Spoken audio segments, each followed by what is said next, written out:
So I'm not sure if there's a way to, oh, I can record now. Okay, never mind. Great, awesome.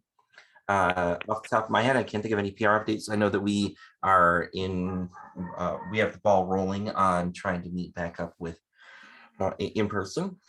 Is anybody have a little more information than me or any new updates for that? Hearing none. Hey, quick question on that. Did I hear that there was a test of that on the 1st of August, and are they open to us just showing up and trying to continue that? Yeah, I passed the information, the contact information, and I don't know the status of the communication there. Improving actually had reached out to me many months ago and said that they late last year, and said that the building was open and that we could come in, but that their individual office was not open, and they would allow us to, like, they could rent or they could reserve the conference rooms. And I said, okay, sounds good. So that's been an option for a long time. But I don't know personally right now if the meeting space is available. I'm pretty sure it is, because our test run was in their office. So I'm about 99.9 repeating % sure that all systems are go for that. Is Sally Van Brockman the contact there, or? We have a few people. Okay. Because I could reach out to them and see about next week if they're going to be available or whatever, and just start showing up. That would be great. Just make sure that we coordinate it. Make sure that we loop in the people who've been reaching out and showing up already. So I'm pretty sure that we're really all systems go, and that, whether it's in a couple of weeks or a month, that we're going to have a hybrid meeting. So very exciting. Good. All right, here we are at our screen for our education progress. We like to make sure for the newer members and guests, we like to follow our progress in our educational journey at Toastmasters, to make sure that we can help people out, and we can track our progress and make sure we know where we're at, but also we can make sure we can pat everybody on the back and celebrate everybody's progress as well. So if you see anything out of date here, please let me know.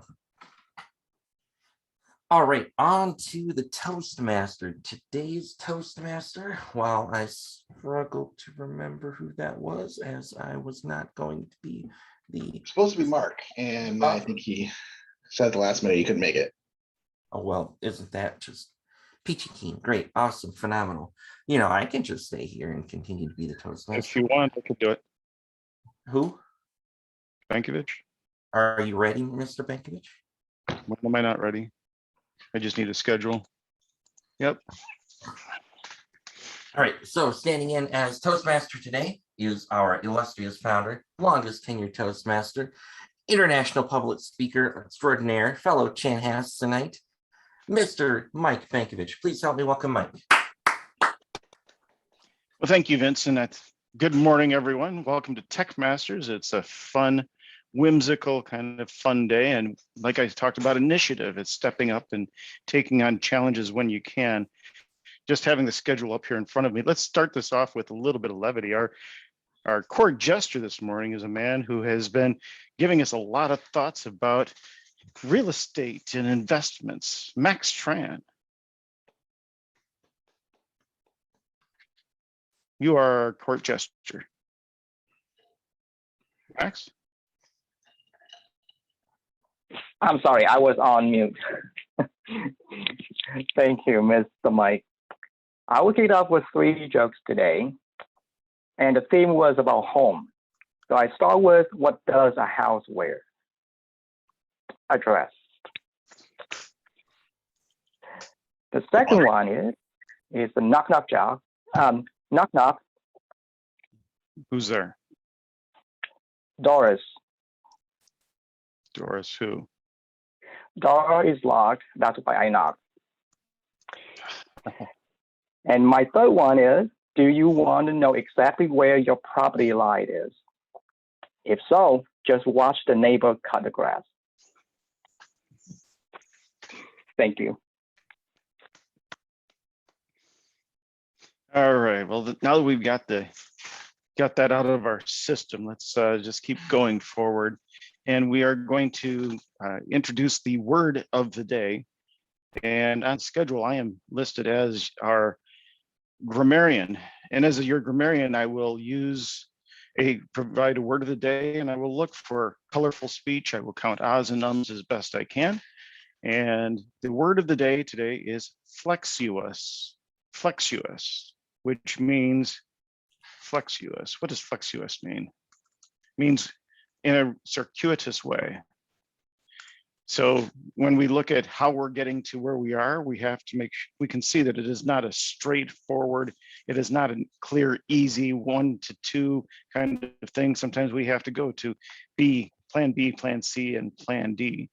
And so we're going to use a flexuous word of the day. Flexuous, which is having curves, turns, or windings, lithe or fluid in action or movement. And I will look for use of that word, try to use it in a sentence.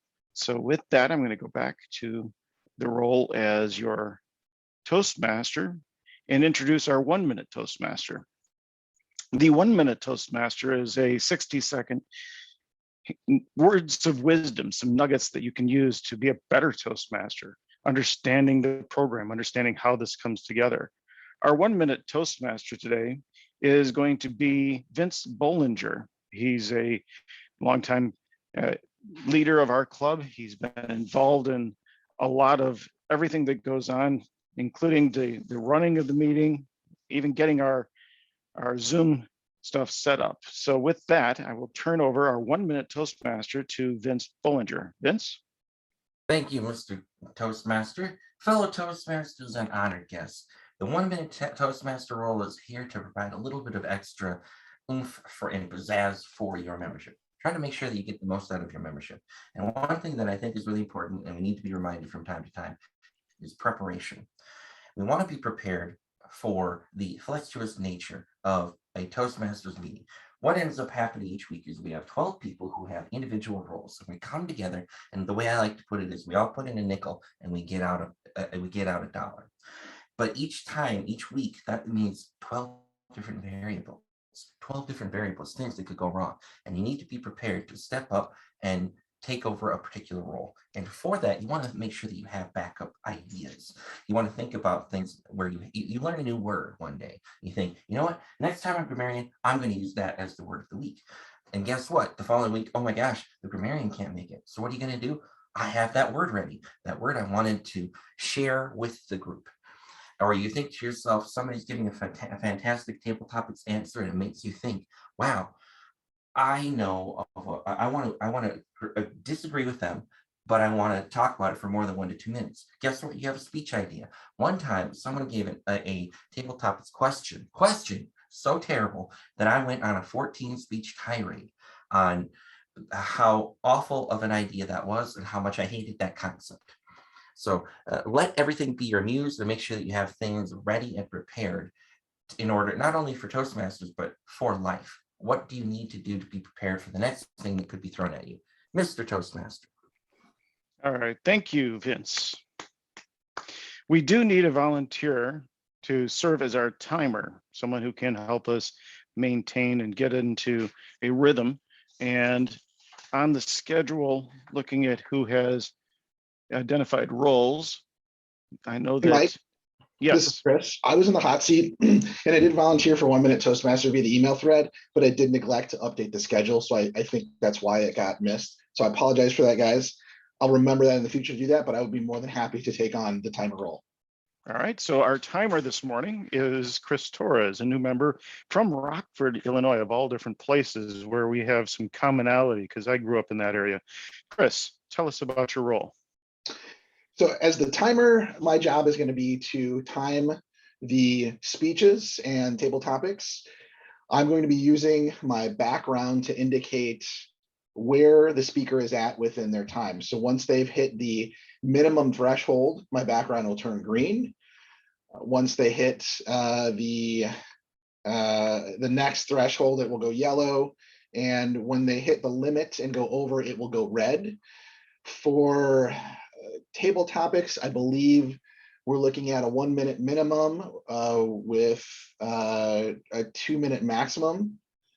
And then the speeches typically are 3 to 5 minutes on green with a yellow at up to 6 minutes, 6 to 7 minutes, and then red it's after 7. Well, I guess it does depend on if somebody's doing a specialized speech, they can have different lengths. And so I will, of course, adhere to whatever the rules are for the type of speech that's being said. Just be aware that once you hit green, you're good. Once you get to yellow, you need to be aware that your time is running out. And when you hit red, you've gone over.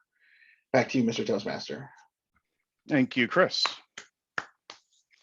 And now moving into the table topics, the part of the meeting where we get a chance to practice our impromptu speaking, where we step up, get a question and have some fun with it. Our table topics is going to be a seasoned Toastmaster who is going to lead us and bring us down. Eric, the floor is yours.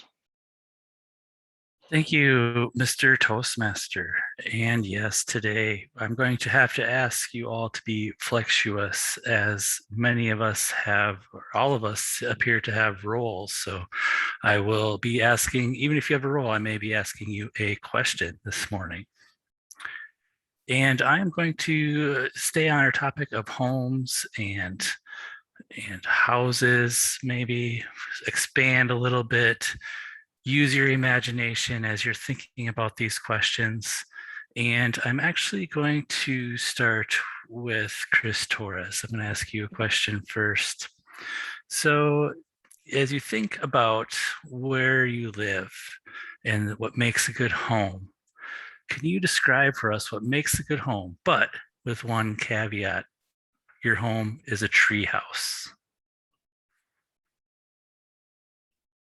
All right, thank you, Mr. Table Topics Master. I believe the question was, describe what makes a great home with the caveat that my home is a treehouse.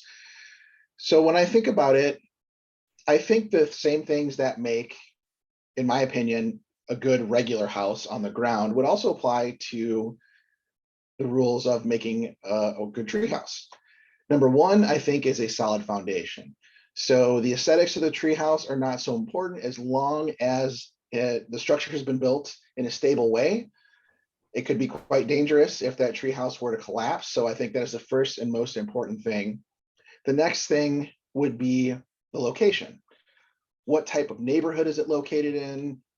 What part of the metropolitan area is it located in? Is it a good neighborhood? And for me, that's big because that is probably my favorite part of where I live. Is I absolutely love my neighborhood.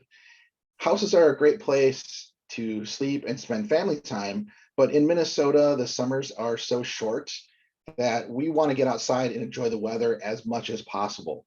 So understanding the neighborhood that you're in and the environment is first and foremost.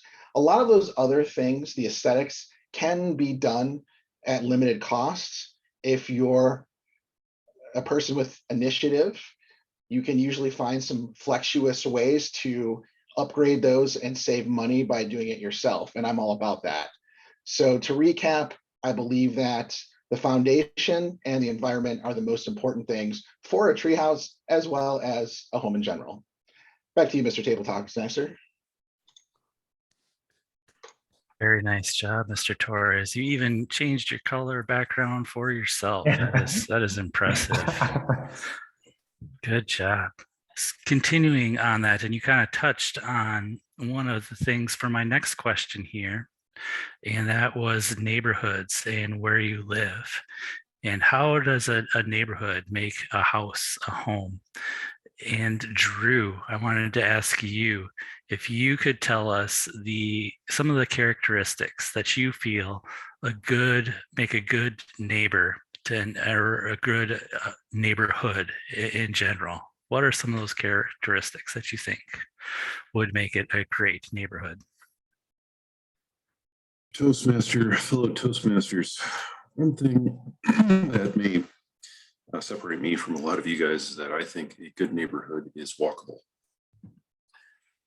That's part of why I live where I live. It's part of the oldest part of the city, and it was built out when people didn't have as much personal mobility as we have now. So The old trolley system would have reached down here and people would have expected to walk to the trolley, pay 5-10 cents, something like that, to get on the system and get to their office downtown or the big department store, Dayton's, there we go, and do their shopping that way.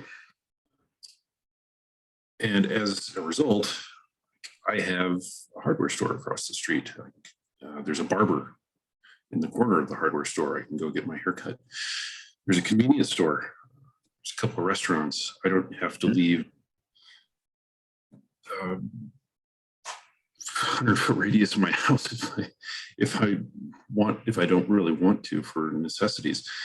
And I really like that because I don't have to spend 20 minutes driving anywhere to, buy milk if I run out. And I think that's improving my quality of life over even where I lived previously, which was still walkable, but less so, just because it was not as nice as a neighborhood, and the services weren't as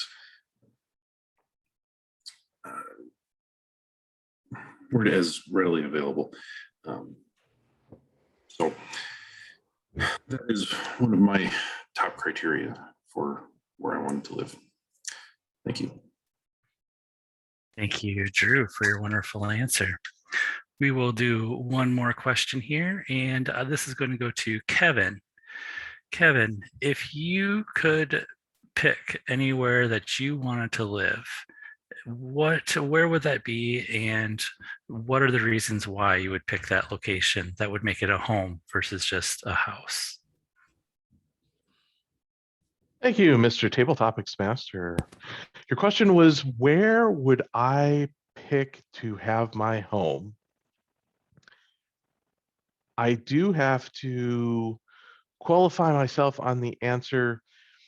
I have not been out of the country, despite the fact that I've had a passport for many years. So I will need to restrict it to the United States.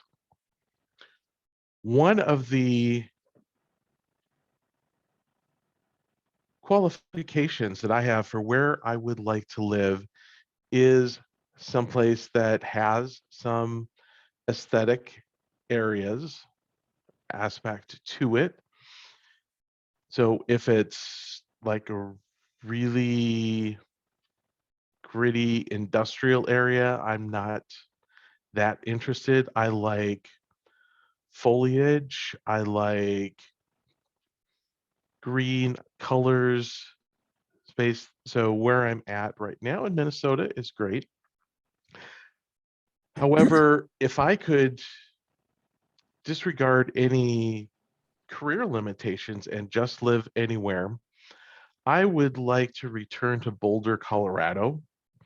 I lived there for a year and really enjoyed that area, both in terms of hiking opportunities, the beauty of the mountain right there, and the city itself is very interesting. It's quite a collective of neat cultural aspects, very friendly people, and some really neat homes that they've had for a while. So Boulder, Colorado would be my choice right now for where I would like to place a new home if I could. Back to you, Mr. Table Topics Master. Thank you, Kevin, for that great answer. With that, I think we will end the table topics as we are near the end of our table topics time and continue on with our meeting. Back to our Toastmaster, Mr. Bankovich. Thank you, Eric. Thank you for some great questions, and that was a lot of fun hearing about what types of living, what makes a home, neighborhood, where to live. Great questions. We are going to take a 5-minute break. My speakers are Brad and Colin. My general evaluator is Drew. We have one evaluator. We need a volunteer for a second evaluator. And is anyone unable to do that? Chris, you've already taken double duty. I'm an evaluator and Kevin is an evaluator, both on the schedule. Who is? Kevin and I, Kevin Borchers. We've Okay, been on Kevin. the Okay. Okay, I see Kevin, I see, yep, all right. So with that, we'll come back at 8:19 and my speakers and general evaluator, Drew, why don't you assign the speaker and evaluators and speaking order? Would anyone like to go first? Doesn't matter. Okay. And my speakers, if you could send me in a direct message, your title of your speech. And also, Colin, is yours going to be 5 to 7? Or how long is your speech? Yes, it's 5 to 7. Okay. And Brad? 5 to 7 as well. Okay. Was this your icebreaker or did you already do that? Mine is an icebreaker. All right. Figured. Okay. Let's see. All right. Vince, I'll have you evaluate Colin and Sounds good. Kevin, I'll have you evaluate Brad. All right. So of course, be the icebreaker speech, I imagine, Colin. Yes. All right. And speaking order, Drew, is it Brad or Colin? Yeah, let's have Brad go first. Who's going to? Brad. Okay, Brad. Can I make sure I can broadcast this correctly? Yes, let's try that out right now. Now's the perfect time for that. All right. We have 3 minutes. I'm going to grab some coffee. Share my screen. Desktop 1. Share. All right. Okay, that's going to work well.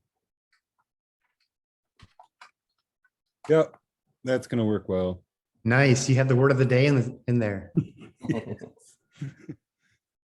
right, now how do I get out of here? New share.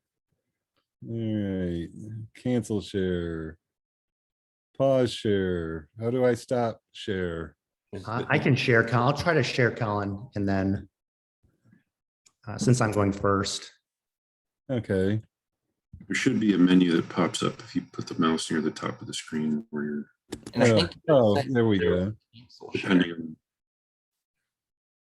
depending on Zoom.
All right.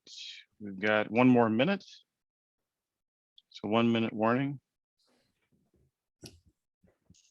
And it's time. Okay, it wasn't quite exactly a minute, but it was close to it. All right, fellow Toastmasters, as we come back, we have the prepared portions part of our meeting, and it's time to dive in. Our first speaker today is going to be a Toastmaster. He's been with us. He's stepped up to leadership roles. He's our acting secretary. He's ready to dive in and take us down a path that is going to show us how we can get from where we are down some twisted, crazy path. Let's bring in our first speaker. It is Brad Broulik speaking on imposter syndrome. Brad, take it away. Thank you, Mr. Toastmaster.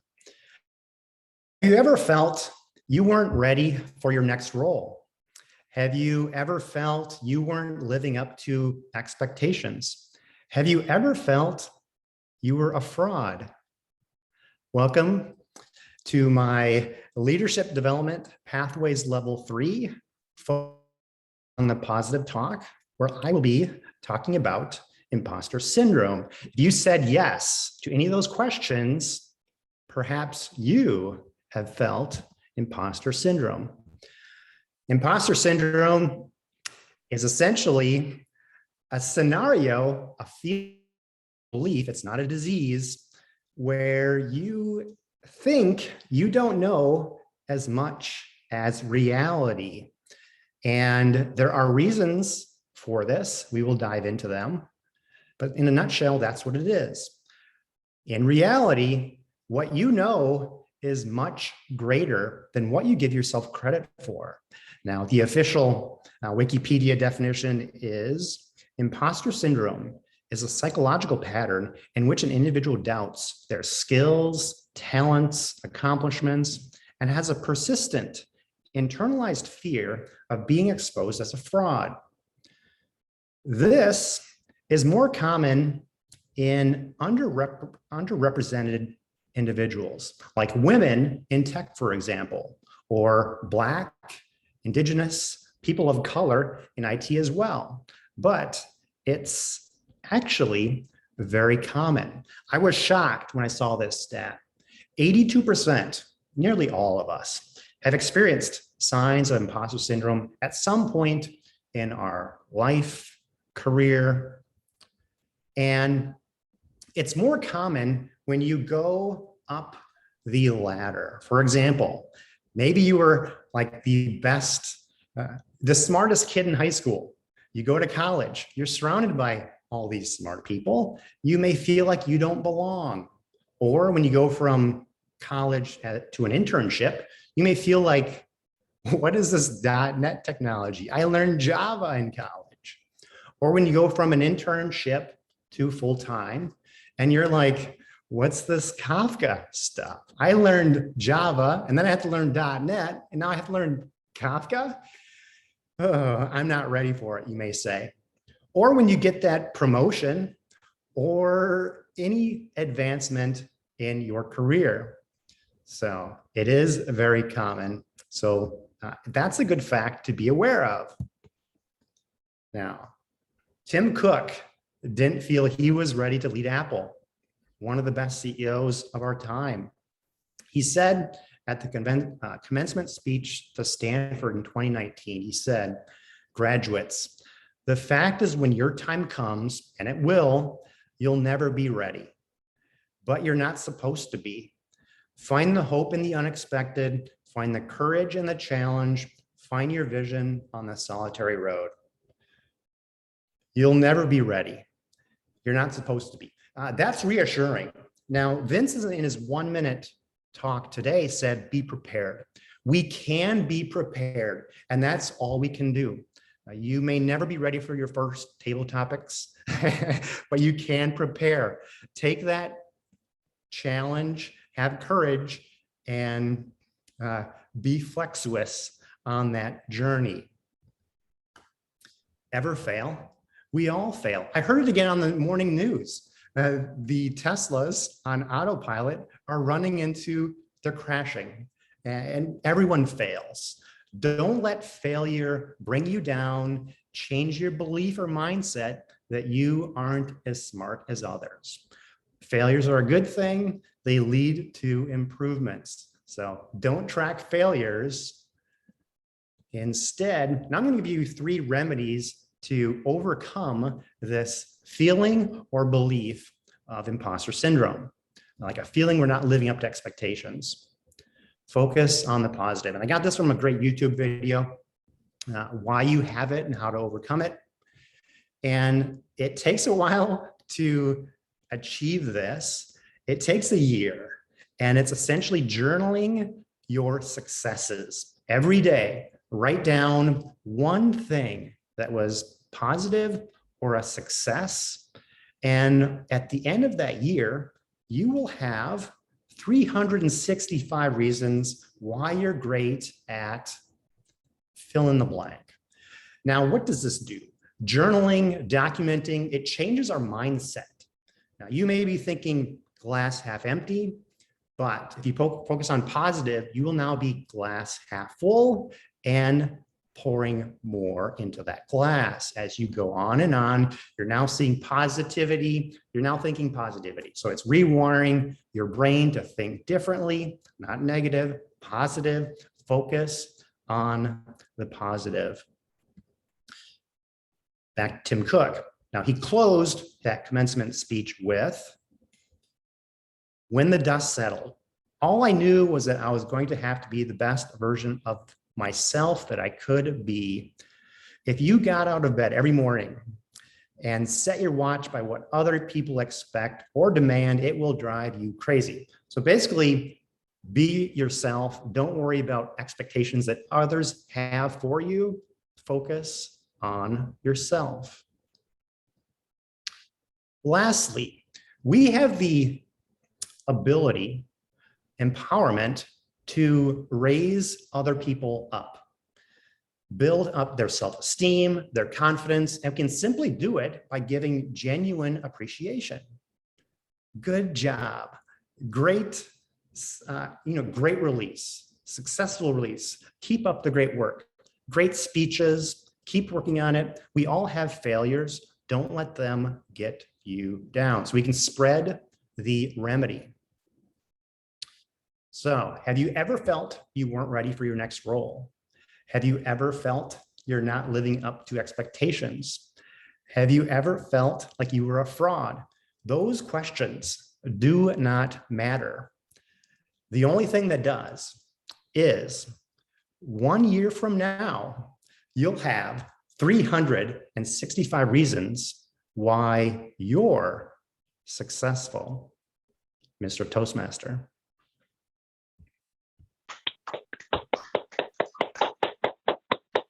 Thank you, Brad, for that inspiring and optimistic and forward-looking speech.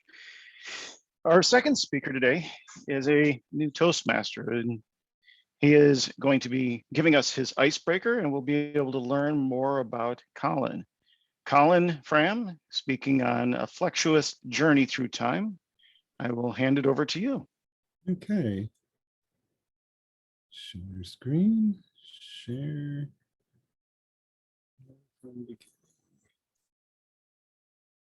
Come on.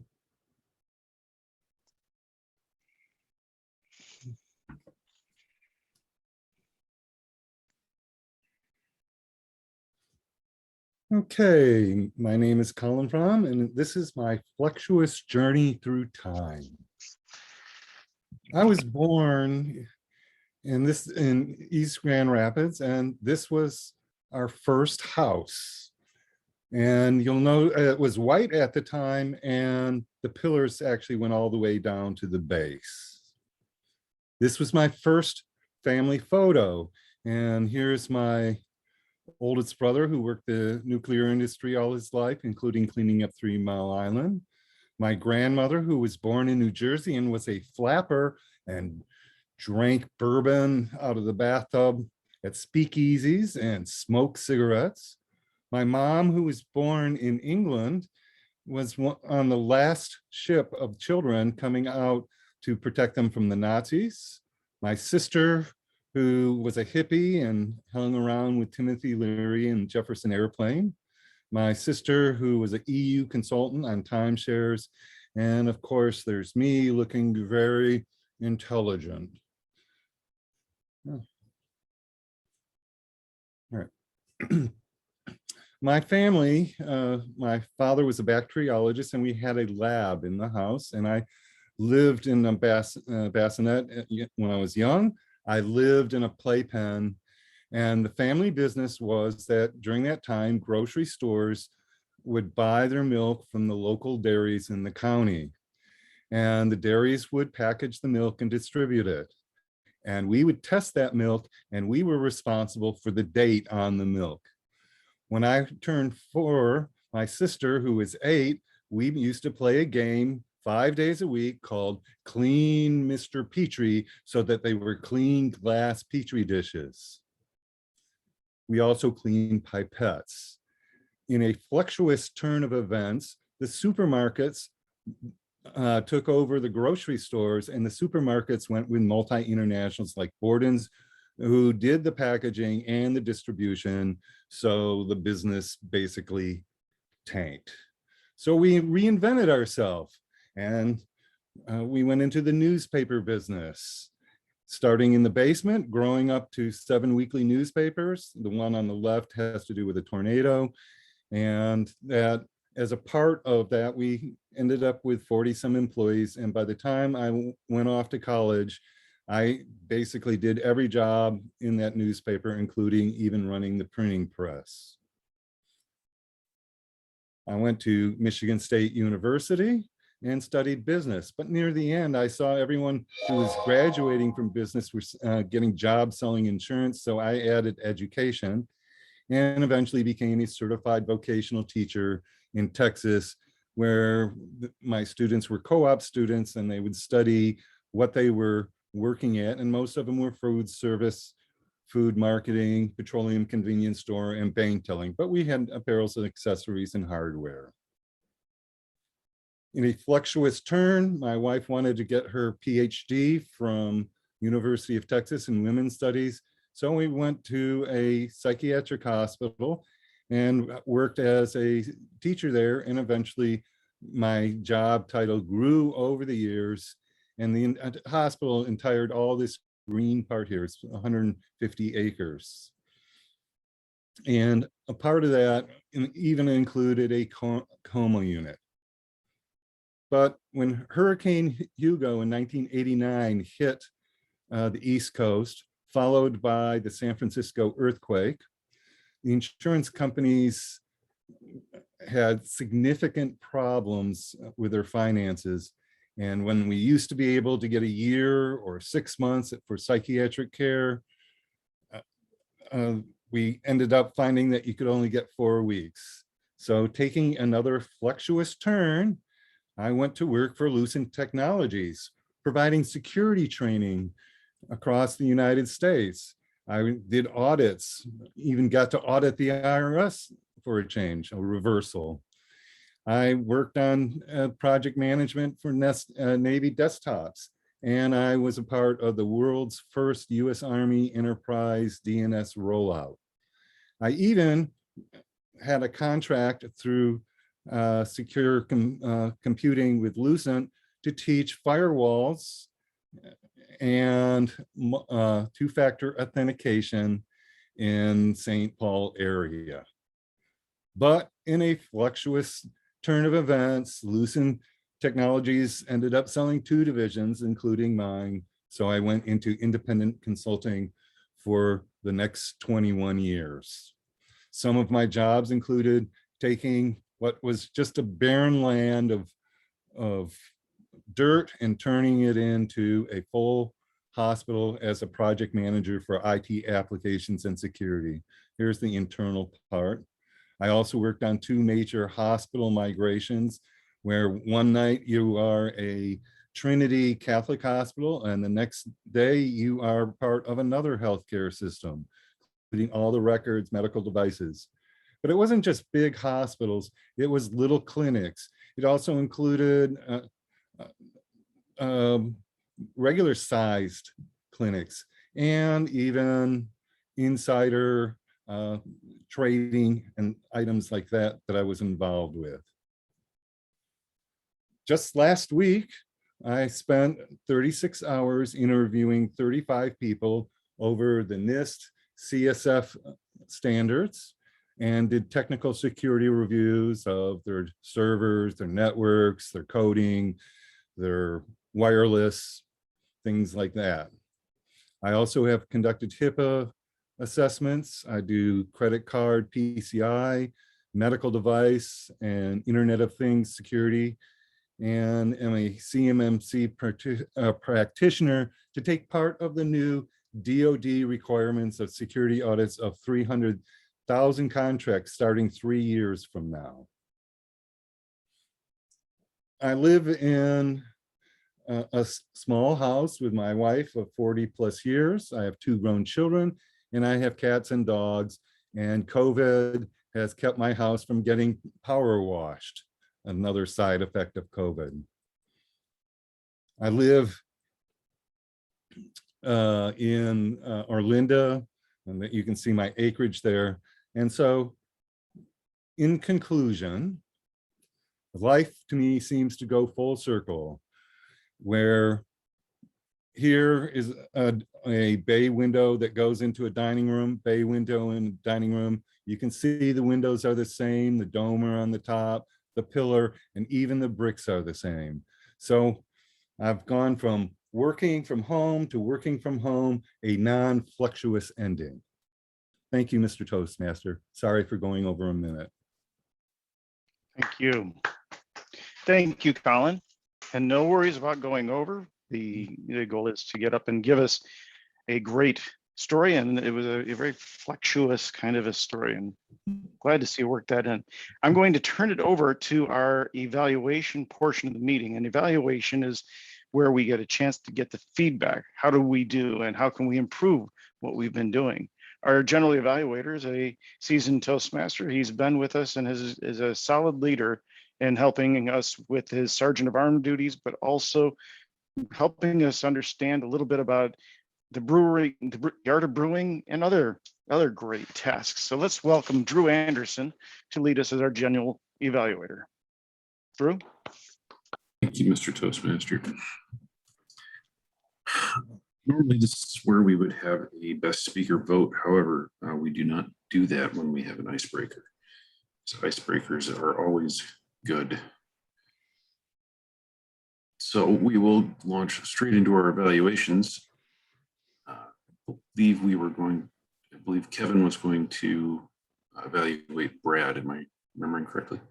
Yes. All right. Kevin, take it away. Thank you, Mr. General Evaluator. And thank you, Brad, for great speech today on imposter syndrome. Certainly something that, well, everybody at some point can deal with, and definitely something that you see within the tech world. It's very on point for our group here.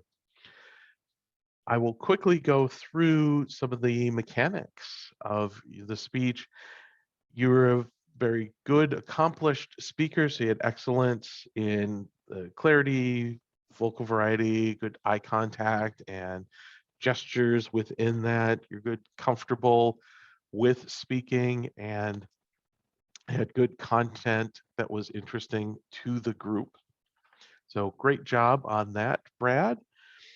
In terms of some general comments, you very much excelled at a good structure for the speech. Broke it down into the introduction, a main body of it, and a nice conclusion. The definition of imposter syndrome, bringing that in, was excellent. And also one of the big strengths that you had was the solutions that you provided in the second half after you introduced the problem and talked about some of the examples from Tim Cook and Elon Musk. So great, had the solutions there. Some things to work on. One small note is perhaps adding a summary slide instead of just ending on the last solution, because you had a great verbal wrap up. It would have had a really nice visual wrap up too if you had a concluding slide. Minor part there. The larger thing to work on, comes into the purpose of the speech, and as it brings notes for evaluator to listen for ways that the member grew or did not grow from the experience. So I think it would have really helped from the assignment standpoint and from the listener is where you could have brought in some examples from your own life to demonstrate how you grew from doing this exercise. Clearly, given these pathways time frame, I don't expect you actually had a journal for an entire year before giving this speech, but something that you did in terms of this project would have been really great. And then finally, to challenge yourself, you had a really great intro where you asked questions of the audience that let us identify with some of the situations of the imposter syndrome. Would there have been a way to tie in your introductory questions in with the conclusion where the solutions that you provided could help answer some of those initial questions? Just an idea as something that might have strengthened it or not, something to think about. That's all I had. Great speech. Again, this is something that definitely affects myself and I think all of us. So very timely. Good job, Brad. Back to you, Mr. General Evaluator.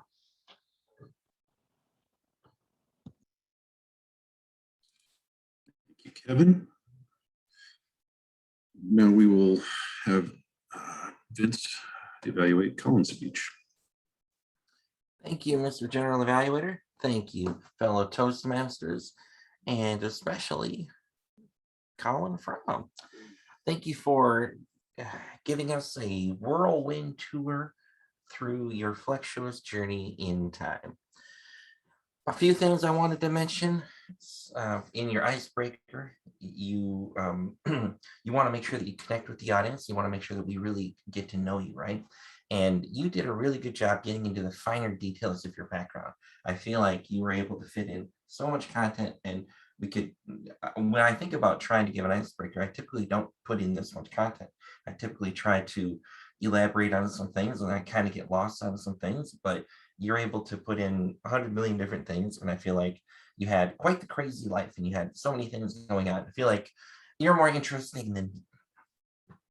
And I really noticed that you worked in the word of the week, not just once, but many, many times. And I thought that was really, really great because it's one of the things that the word of the week is there for, is to try to challenge you, kind of to shake you up a little bit as far as how you are communicating, what you're saying, to make sure that you put in something, whether it's a word or a topic, something like that, that kind of rustles people when they're forced to do that kind of thing, whether it be in an interview or when you're at a lectern giving any kind of presentation or speech in front of people, coworkers, whatever it is. That's the kind of thing that we're here for. And you excelled at that very well. Something you might want to work on. I noticed that when we're giving presentations, what you're trying to do is connect with the audience. And an icebreaker is actually a time when you're really trying to connect with the audience. And what works really well is more of a conversational tone, as if you're talking to friends, right? And what I felt was you seem more like a narrator. You were like, you know, what was his name? Daniel Stern on the Wonder Years, more like that. That was how it came across. And in a lot of ways that can work for some speeches and maybe even an icebreaker, because like I said, kind of like the Wonder Years, right? Where you are giving that background, right? So that does make sense sometimes. But I think in general, I would say that try to think of a more conversational tone, like you're speaking to your friend. To challenge yourself, I would say, although you did a good job bulleting in all that information, and I feel like I got a lot of information about what you did and what happened in your life, typically speaking, in a normal speech, you would want to limit the amount of information and focus your speech so that we can have more of a cohesive narrative. And while that might be difficult in an icebreaker, it is a very common issue with many Toastmasters, myself mostly included. With that, thank you for a wonderful flexuous journey through your time in life, and I will turn it back over to our general evaluator.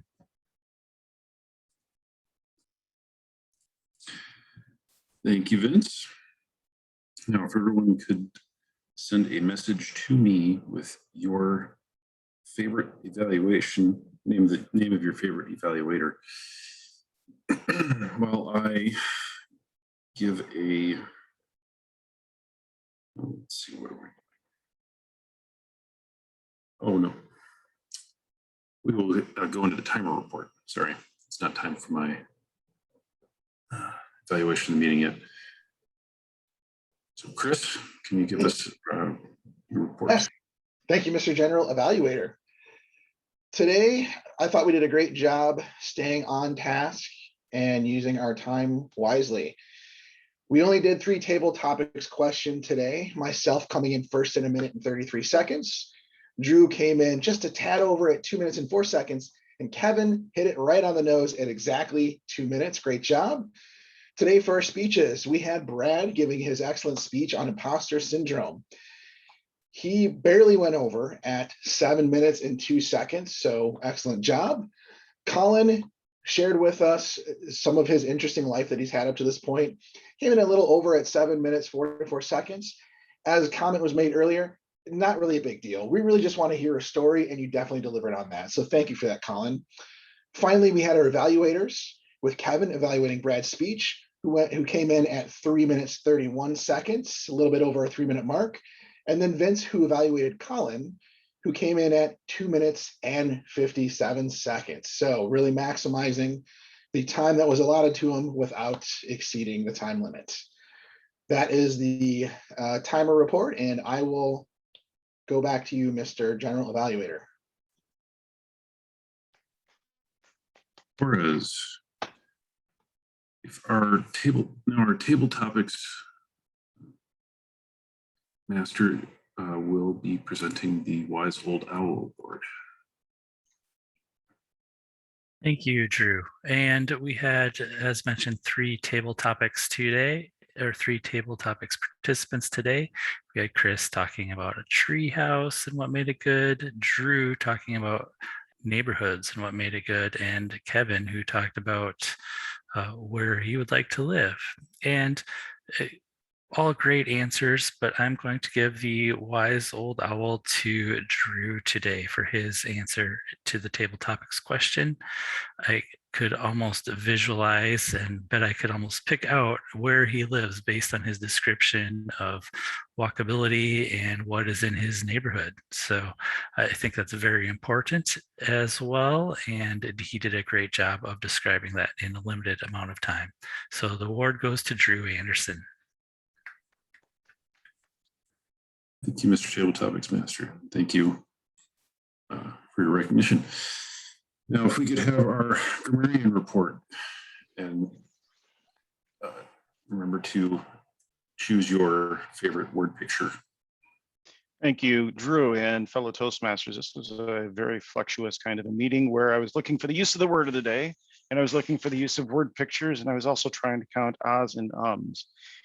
There was a dearth of ahs and ums. I had a few that I noted. Chris, you had 1. Drew, you had 1. Brad, you had 2. Colin, 1.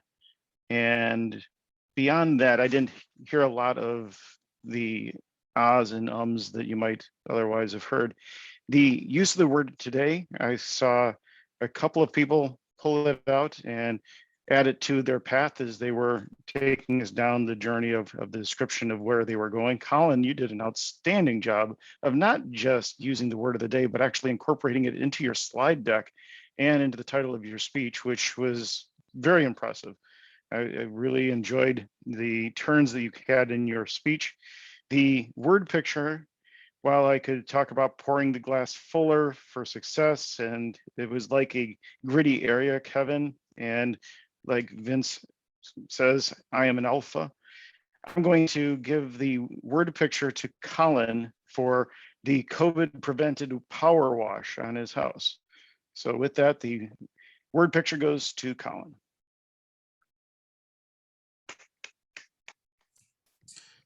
Thank you, Mr. Benkovich. So next item is the Best Evaluator Award, which Well, I got 4 votes. But 1 vote was a tie. Interesting. So our best evaluator award today will go to Kevin.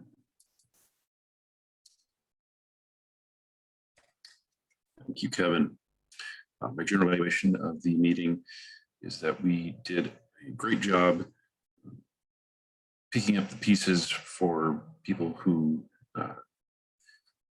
had dropped them in our laps, and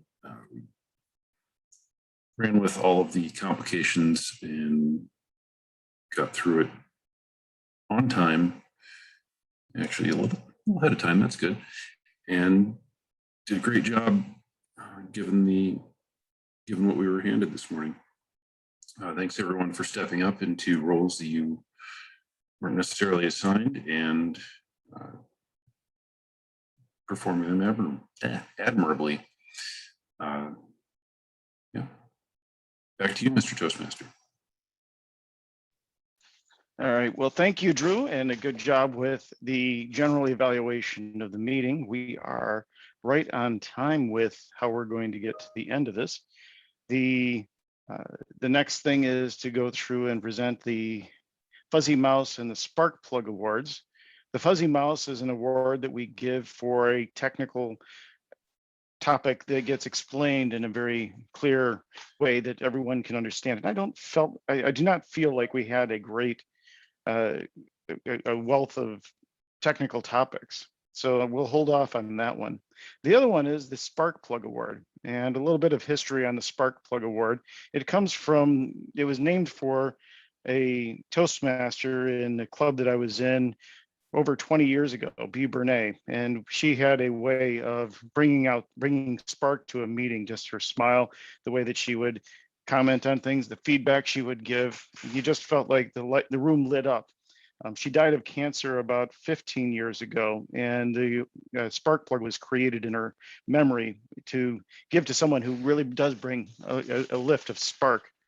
And I think that today that the spark is going to come from Brad's speech about imposter syndrome.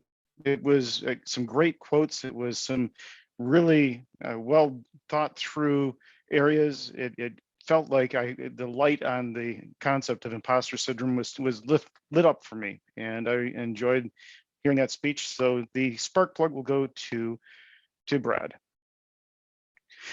Now let's go on to closing comments. We have Brendan or anyone else have any comments from today's meeting?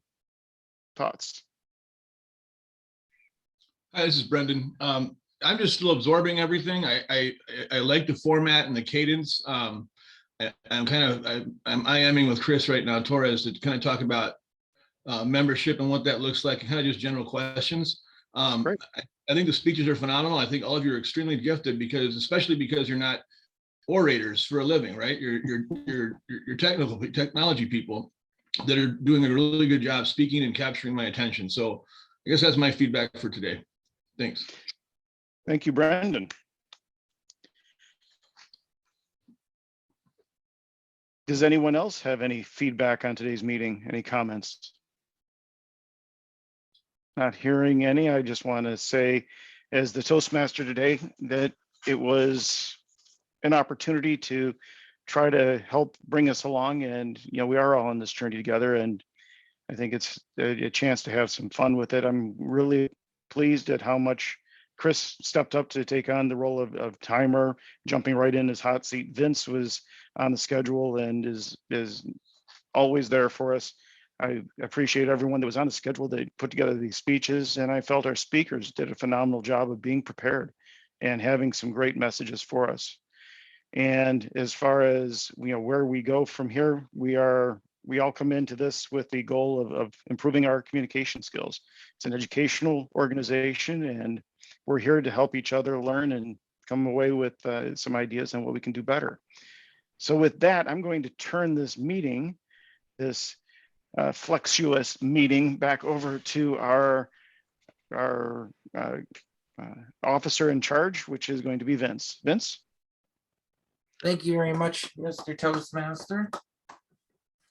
I, as acting presiding officer, number 2 in charge, Vice President of Education, back right behind our president, Mark Claw, who is not with us today, and will take us through the closing of our meeting. Before we leave for the week, does anybody have any last minute announcements? Anything that's come up in the last 73 minutes since we last spoke? Hearing nothing, I will announce next week's Toastmaster. Let's see. Next week's Toastmaster is Jem Canders. So Jem will be out with a theme for next week's meeting as quickly as possible. And do we have a closing thought from our invocation timer, Chris? Since he was in. Yeah, thank you. I apologize. I was still on mute. I know, you know what? I actually don't. I apologize. When I took the role, I forgot that I was also doing the, the little inspirational part. So, but I do have this role again in a couple weeks, so I'll make sure to come with something extra great to make up for it. Very good. All right. Thank you very much, sir. And with that, I will adjourn the August 17th, 2021 edition of the Tech Masters meeting. Goodbye, everybody. Good to see everyone. Have a wonderful. Thanks for showing up, everybody. Thank you. Always fun.